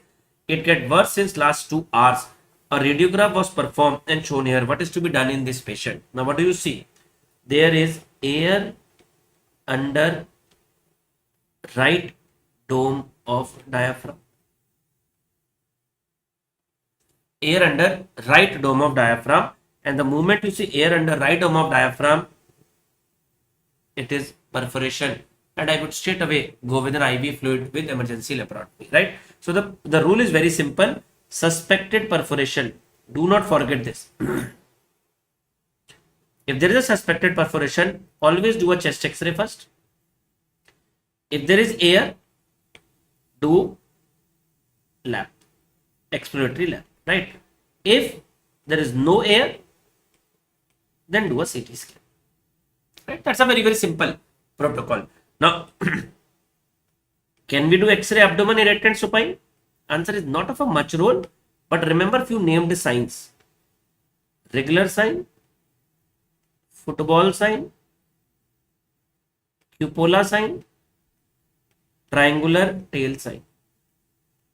Regular sign, football sign, cupola sign, and triangular tail sign. These are the important signs of X-ray of perforation on X-ray abdomen erect and supine.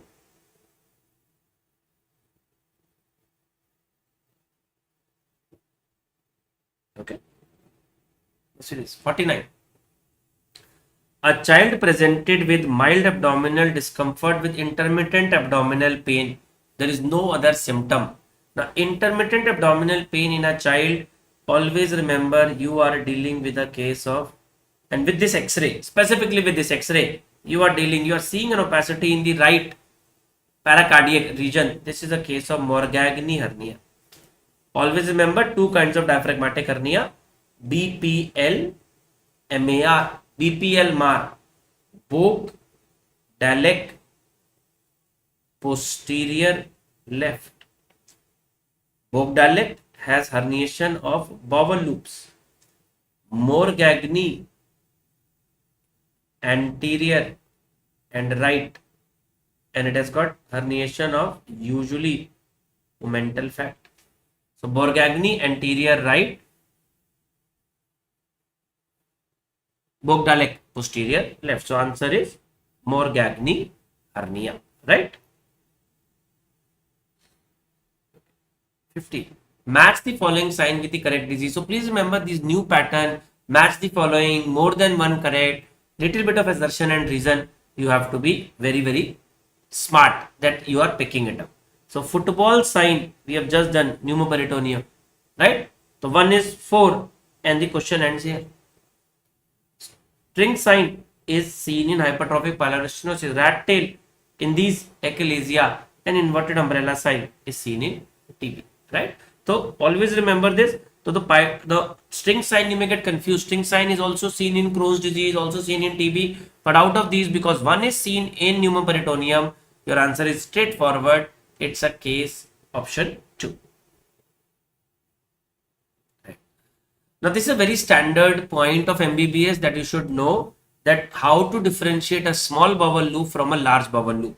So on an X-ray, always remember small bowel loops are multiple and numerous and central. Large bowel loops are few and peripheral, right? Small bowel loops are numerous and central. Large bowel loops are few and peripheral, right? Okay. Which of the following finding is a definitive finding of complete large bowel obstruction? Dilated bowel loop with the visible haustration. Haustre is a very, very important feature of large bowel. Very, very important feature. In a small bowel, jejunal loop has got concertina like effect. Concertina like effect. We call them as feathery pattern. Ileal loops are featureless.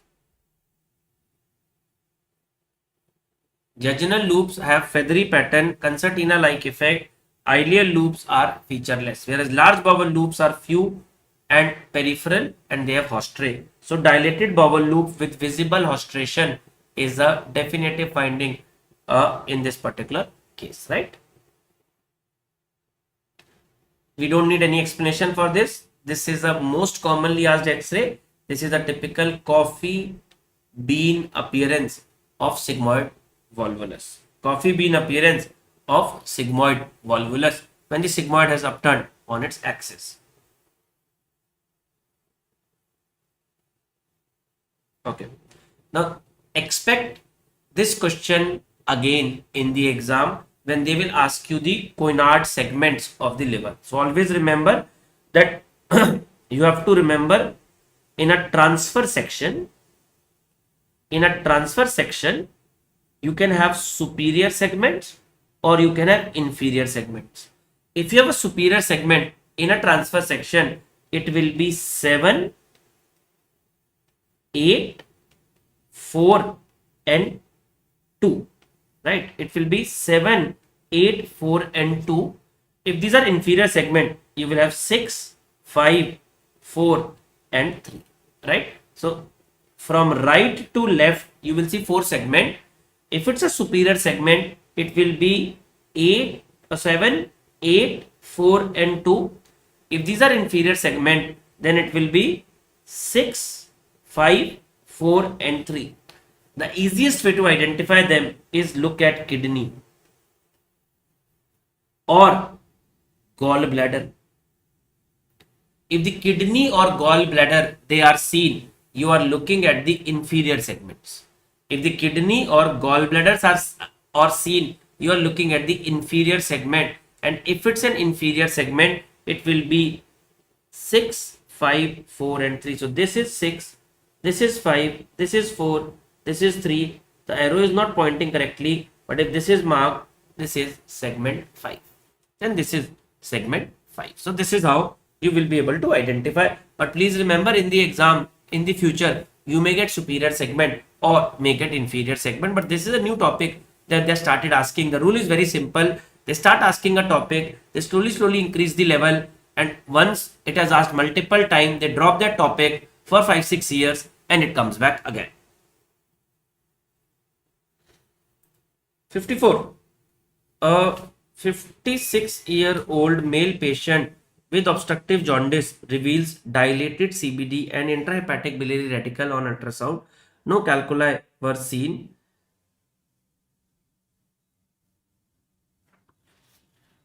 A 56-year-old male patient with obstructive jaundice revealed dilated CBD and intrahepatic biliary radical on ultrasound. No calculi were seen. No calculi were seen. CECT confirmed the findings. Which of the following investigation will be most helpful to localize the cause? I think more information should have been given in this particular question, because the rule is that if CECT, there is a dilated CBT and intrahepatic biliary radical, I would always like to do an MRCP to look at the cause. However, if I am absolutely sure that it is at the distal end of the CBD, then an endoscopic ultrasound is also very, very useful. But endoscopic ultrasound will only be able to tell me the distal end of the CBD. Now, the rule is very, very simple. Now, this is the bile. Just give me a sec. This is the CBD. This is the common bile duct. Just give me a sec.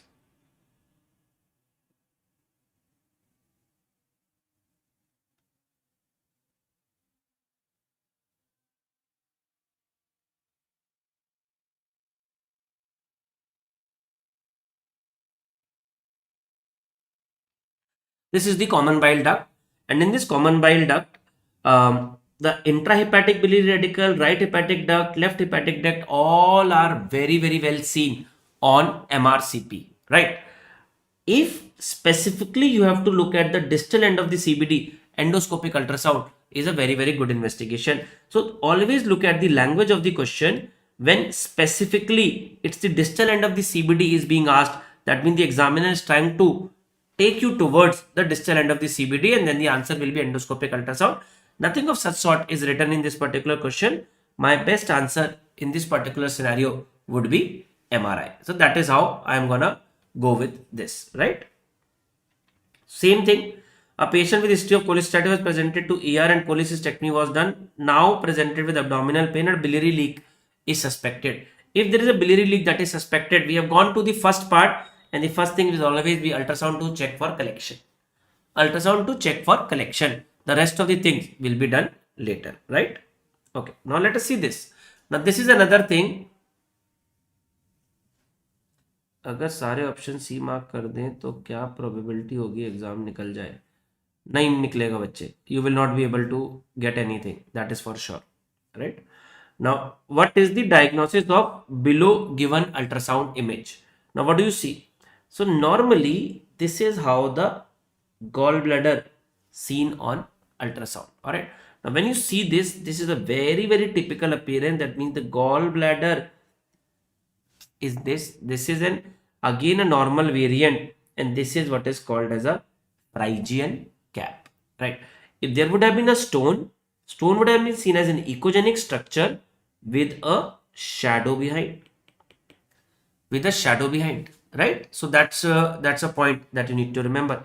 If there is a polyp, you will see something like an echogenic structure attached to the wall, which is not moving with movement of the patient. So this is a case of a Phrygian cap, right?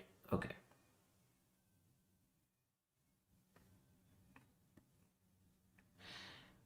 Very simple. FAST stand for focus assessment with sonography in trauma. As I've told you earlier that EFAST, FAST, these are the topics that are definitely gonna be there. Now, FAST has been replaced by EFAST. Which of the following part of the body is included apart from abdomen? Thoracic cavity. Now, previously we were looking at only in the fluid collection in the abdomen, with an exception of retroperitoneal hematoma. Remember, retroperitoneal hematoma cannot be seen, right? Cannot be seen, right? And now you have included thoracic cavity to look for what? To look for pneumothorax. To look for pneumothorax, right? This is an image of the right hypochondrium. This structure that you're seeing is liver. This structure that you're seeing is kidney. Now, there is normally the liver and kidney touches each other. Now what we can see is something is coming between them. Then this black area is fluid. So if it is coming, it's a classical case of fast positive, right? It's a classical case of fast positive. Now fast again image least useful for retroperitoneal hematoma. So fast is a very common topic and I want everybody to be aware of. Similarly, biliary imaging is also very important topic for the INICET exam and everybody should be aware of that. Now, this is a very interesting question that was asked. ERCP is indicated in all except. So ERCP, always remember, should not be done in acute pancreatitis. It may precipitate. One of the commonest complication of ERCP is ERCP induced pancreatitis. In an acute attack of acute pancreatitis, there is no point, and specifically when there is no choledocholitis, if you know that the CBD stone is a reason, then you might still perform it to remove the cause, but without that it is definitely not indicated, right? Now this is another image that they have started asking. When they've given image of MRCP and they will ask you a disease. Please see, you can see a dilated CBD, right? There is a dilated CBD and you are seeing multiple filling defect within the CBD. That's a case of choledocholithiasis. That's a case of choledocholithiasis. Please remember, if you see dilated CBD, a fusiform dilatation without any filling defect, then this is a choledochal cyst. This is a choledochal cyst. If you see linear filling defects, then what is it? A linear filling defect is a sign of worm in biliary tree. A linear filling defect is a sign of worm in the biliary tree, right? All right. So from the abdomen, let us move to the orthopedic radiology. A 40-year-old male is suffering from increased difficulty. Even if the image is not given, you know that it is a case of ankylosing spondylitis, and that's an image of bamboo spine. Now you're gonna be learning it in lot more detail in your high yield sessions specifically planned for INICET for all of you in the YouTube channel of DBMCI. So please make sure that you're attending your orthopedic session as well, and you're gonna learn a lot more detail about these diseases which are very common. Again, a very common disease. What do you see? What do you say? Musa. Musa is Montagia, ulna and superior articulation is involved, right? Opposite Galeazzi. Opposite Galeazzi. So there is a fracture of the radius and the distal radioulnar articulation is disrupted. This is Galeazzi. This is Galeazzi, right? 65. A 74-year-old patient with prostate cancer underwent technetium MDP bone scan. What is the most likely cause? So please see, extensive osseous activity with no renal activity.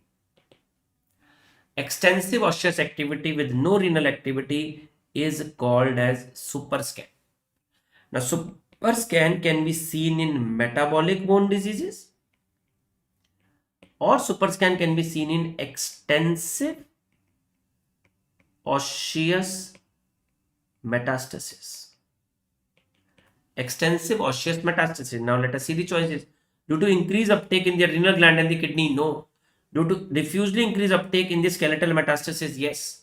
Due to increased uptake in the central nervous system, no. Due to increase of short tubular bone, no. The answer is metastasis. All right. So now, anybody who can tell me a very important aspect, can you tell me normally skeletal metastasis is seen in an axial skeleton, right? Metastasis distal to elbow and knee are rare. Metastasis distal to elbow and knee are rare.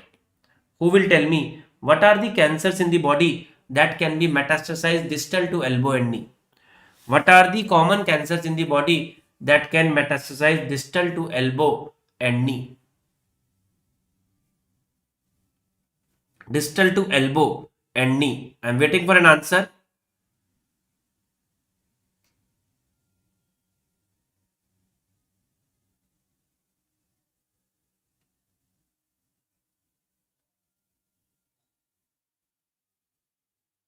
Yes.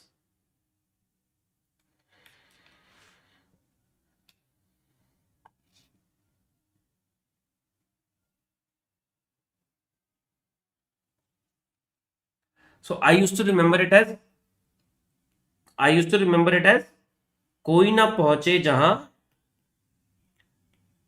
BBC पहुंचे वहां, कोई ना पहुंचे जहां BBC पहुंचे वहां, ठीक है ना, बीबीसी. तो what is the full form of BBC?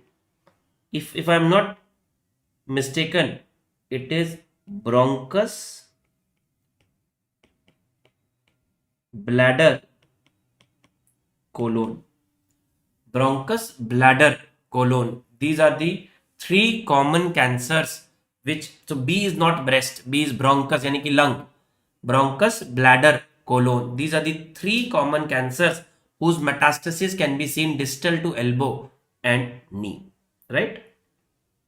Okay. 66. A 45-year-old male presented with backache since 20 years and difficulty during neck movement. Most likely diagnosis. So if you see diffuse ossification. This is what is called as a special disease which is called as DISH. Diffuse idiopathic skeletal hyperostosis. Diffuse idiopathic skeletal hyperostosis. Again, you're gonna read more about these kind of diseases in orthopedics. Okay, 67. A 35-year-old female is found to have a renal mass on ultrasound examination. CT of the patient is done. You can see a mass. So always remember, if you see a mass, see the age. Child है या adult है. अगर kidney में मास है, child है तो Wilms है, adult है तो आरसीसी है. विल्म्स है तो डिफरेंशियल है neuroblastoma. What do you want to see? Wilms does not cross midline. Wilms has no calcification. Neuroblastoma crosses midline and has calcification. Right? Now RCC. If you're talking about RCC, the commonest differential is angiomyolipoma. No fat RCC. With fat angiomyolipoma. Now fat you can check with HU value or you can check with comparison. Now comparison is with the subcutaneous tissue. The subcutaneous tissue is this. If you see any area similar to the subcutaneous tissue, that means the fat is present. If the subcutaneous tissue is the lesion does not contain fat, then it is RCC. So I don't see, and this is a case of RCC. Now what does oncocytoma will show? Oncocytoma will show spoke wheel pattern. Spoke wheel pattern.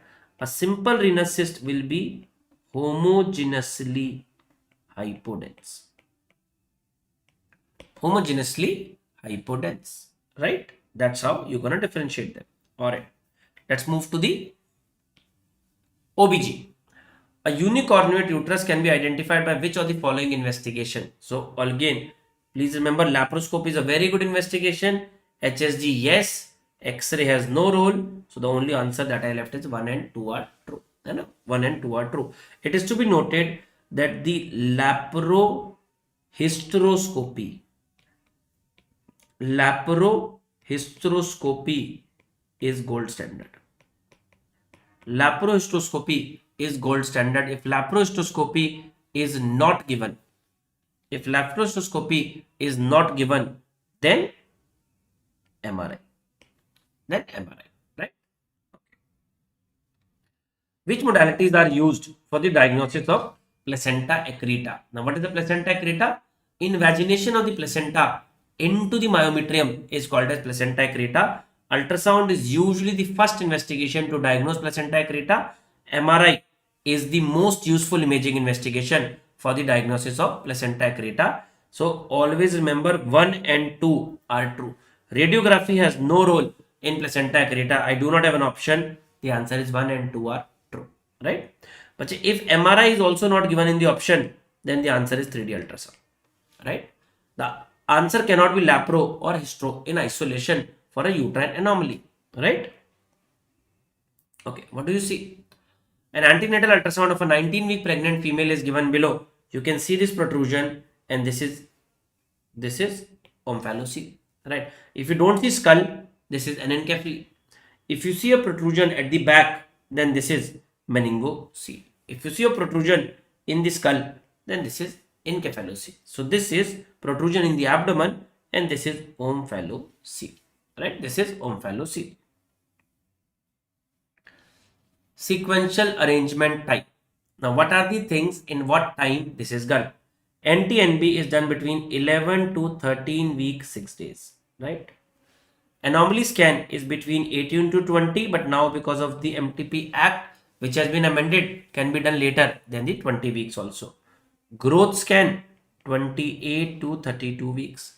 And triple marker, a triple marker is a test that is done after the result of NT-NB, because it is a screening test for the Down syndrome to decide whether the amniocentesis or a chorionic villus sampling has to be done. So from now, when you see the sequential arrangement type of question, always remember that what is being asked, first being the earliest. You have to start from first being the earlier. The first is NT-NB, then triple marker, then anomaly scan, and then the growth scan. So NT-NB, triple marker, anomaly scan, and the growth scan. Now this is an order in which this is to be done. Alright. 72. A true regarding acute radiation syndrome. So please remember, acute radiation syndrome does not have 3 stages. Okay. True regarding, let's first discuss the topic and then we're gonna see the choices. Acute radiation syndrome. Acute radiation syndrome could have hematopoietic syndrome, right? Could have GI syndrome, could have CNS or involvement of the cerebrovascular syndrome. A hematopoietic syndrome occurs at 2 to 8 gray, gastrointestinal syndrome at 5 to 12 gray, and cerebrovascular syndrome occurs at 20 to 100 gray. More the radiation dose, earlier is the death. More the radiation dose, earlier is the death. So hematopoietic syndrome causes death within 2 months, gastrointestinal within 2 weeks, and cerebrovascular within 2 days, right? Okay. Now let's see. Bone marrow suppression occurs earlier than the neurovascular effect. Bone marrow suppression occurs earlier than the neurovascular effect. This is correct. Okay, this is correct. GI suppression occurs at a lower radiation dose than that required for the bone marrow suppression. GI suppression occurs at a lower radiation dose than that required for the bone marrow suppression. No, that is wrong, right? Because GI suppression occurs at 5 to 12, bone marrow suppression occurs at 2 gray. Bone marrow suppression occurs at 7.4 gray. So I mean, we have to check on this. If somebody specifically are true or all except, then I say yes, this is true. And then present in 3 stages. Yes, actually it depends. There are 3 phases and there are multiple stages. So amongst them, this is definitely a wrong answer, right? This is definitely GI suppression occurs at a higher radiation dose than required for the bone marrow suppression. So sometimes you have to see the language. I also got slightly confused in this. All right. 73. This is the last question for the day. Which of the following is the most radio-resistant phase of the cell cycle? It is S. Most radio-sensitive phase. G to M if given in the option. If not given, then M. Right? Let's see this. I will end it up by showing it to you. Now see this. This is very, very useful. You have got a G1 phase, then S phase, then G2 phase, and then M phase. So the cell is most sensitive when they're transiting from G2 to M, right? G2 to M. So that is where it is. it is the most radiosensitive. As you're gonna see, most radiosensitive is G2 to M, and this is most radio resistant. Most radio resistant. It is to be noted that S is most sensitive to heat. Most sensitive to heat. All right. Chalo. So that is all about this, guys. I have tried that in this limited time I cover almost every kind of topic that is asked. I know the session has become slightly lengthy, but whenever you come, you feel like that don't miss a topic. This could be there in the exam, and I'm very, very hopeful you will expect definitely some direct repeat from this in the INICET paper, and a lot of information that I have given you as far as radiology is concerned. All right. Do let me know that if we can do anything else for you. There will be sessions for every subject that has been lined for you. Please make sure that you are reading very, very well for the entire day, and you have finished your dinner, or you are having your dinner, and you're quickly going through these INICET high yield session, and this is definitely add a boon in your preparation. All right. Chalo. Thank you very much for your time, for your patient session, and it's always a pleasure that if students attend your session. Thank you very much, and please let us know